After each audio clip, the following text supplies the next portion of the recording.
महागठबंधन के विधायक हेमंत सरकार के बने रहने का दावा कर रहे हैं, लेकिन राज्य की सियासी पारा गर्म है। चुनाव आयोग के फैसले के बाद राज्य की सियासत बदलने वाली है, लेकिन हमारे माननीय झारखंड के पत्रकारों और जनता को बेवकूफ समझ रहे हैं।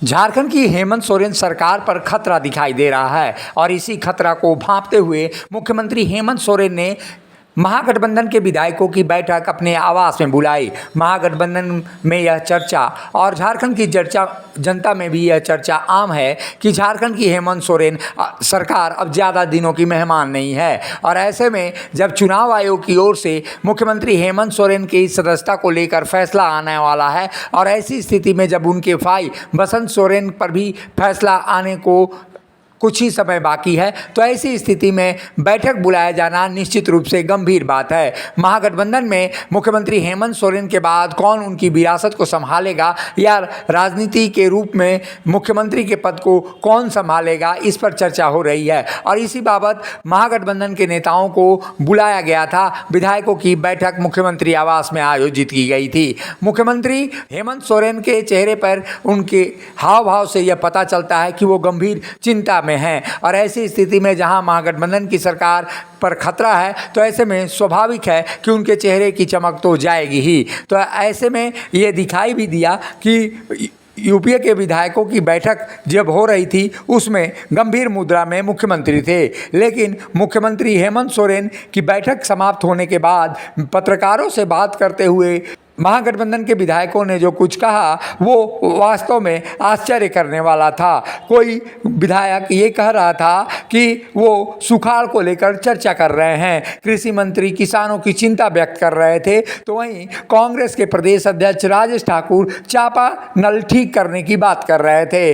बारिश के इस मौसम में जिस तरह की बारिश राजधानी रांची और अन्य इलाकों में हुई है, उसमें चापा नल की समस्या को लेकर उनका व्यक्त करना निश्चित रूप से हास्यास्पद है। ऐसे में आप खुद ही अंदाजा लगा सकते हैं कि किस तरह से यूपीए के विधायक जनता को मूर्ख बनाना चाहते हैं और किस तरह से वो पत्रकारों को मूर्ख बना रहे हैं। आप भी सुनिए कि उन्होंने बैठक से निकलने के बाद क्या कुछ कहा है।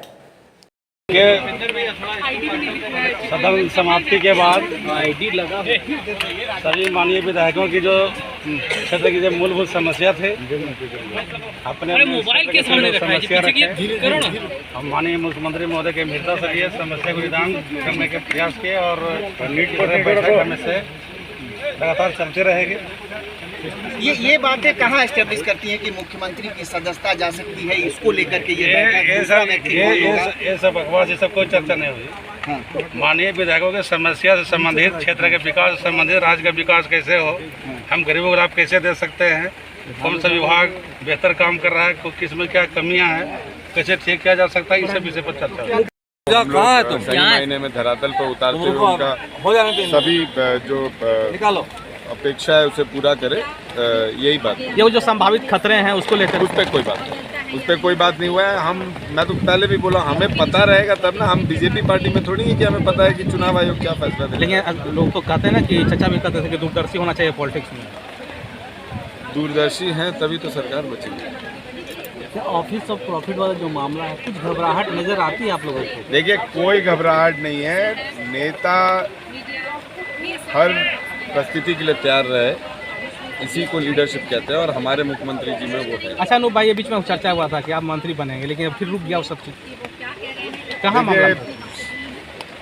मंत्री बनूं या ना बनूं, इससे मुझे कुछ ज़्यादा फर्क नहीं, लेकिन फिर भी अब आगे माला कमान का जो डिसीजन होगा वो हम लोग करने का। 29 दिसंबर 2019 को हेमंत सोरेन जी ने शपथ ली थी। जी सर। अगले दिन से इस सरकार के गिरने के कयास लगाए जाते रहे हैं और जब तक ये सरकार रहेगी तब तक कयास लगेंगे।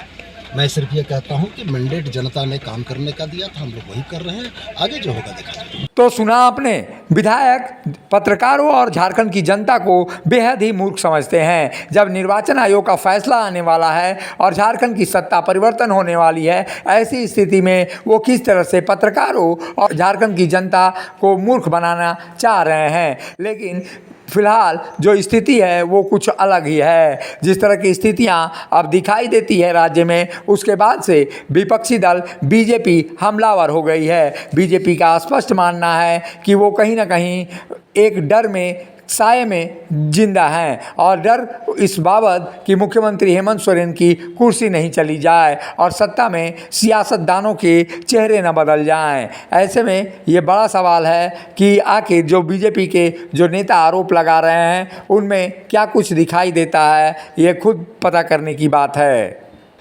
महागठबंधन के विधायकों की एकजुटता दिखाने के लिए हेमंत सोरेन सरकार ने जिस बैठक को बुलाई थी और आश्चर्यजनक रूप से उसमें 1/4 विधायक नहीं पहुंचे थे।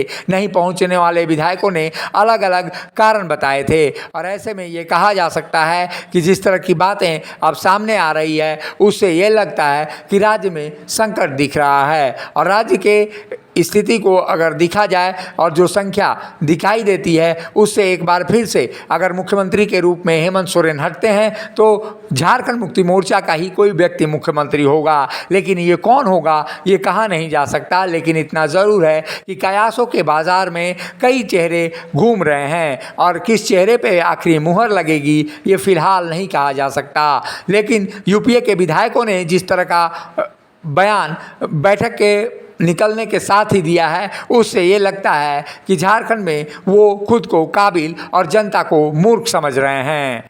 मुखर संवाद के लिए रांची से अशोक कुमार की रिपोर्ट।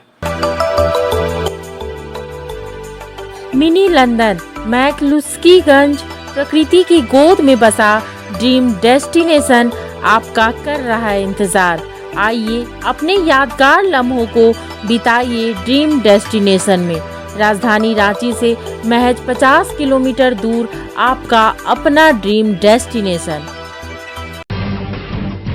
जब टूटती है आस, जब थकती है सांस, जब रूठते हैं अपने, मुंह मोड़ता है जमाना, जब अंगड़ाई लेता है संकल्प, फिर बनती है कहानी, बनते हैं अनमिट निशान। देखिए मेरे साथ संघर्ष की दास्तां।